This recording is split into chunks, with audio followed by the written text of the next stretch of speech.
Takandray ny andro e, laindaka koa ny any.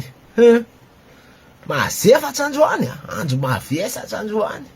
Sady androany ny farambedy ho an'ny any am-piasana le nanao herera tamin'ny zoma reny zao androany.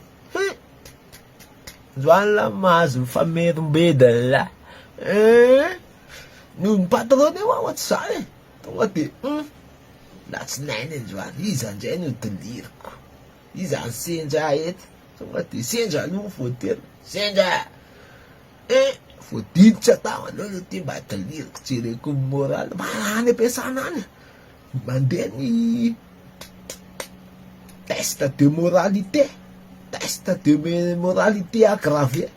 Gravé ny andohala mihitsy.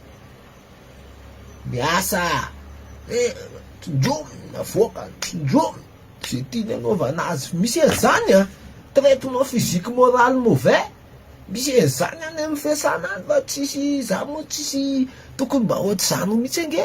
Hoe, any anaty contrat tonga de efa misy ohatra hoe zany ny bandy, motivaka tsara, bien joué foana, mazaka tenenina, mazaka tseromina, mazaka opaina, lafilafo ny karaha.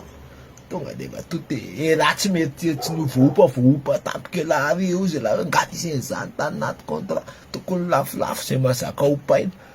Zany koa nefa fiainana zany. Dady amizay mazaka opaina. Fa androany, ho amin'ny mpirevo indray androany la tsy nahay mazefatsy ty, mazefatra daholo koa ny visage moa des mecs aujourd'hui hein. C'est lourd le visage aujourd'hui les gars, surtout pour les célibataires ouais. Mirava zoma hariva tonga de mirefy de tsy mody any an-trano mihitsy fa tonga de any am-piasana an'izay mirefy.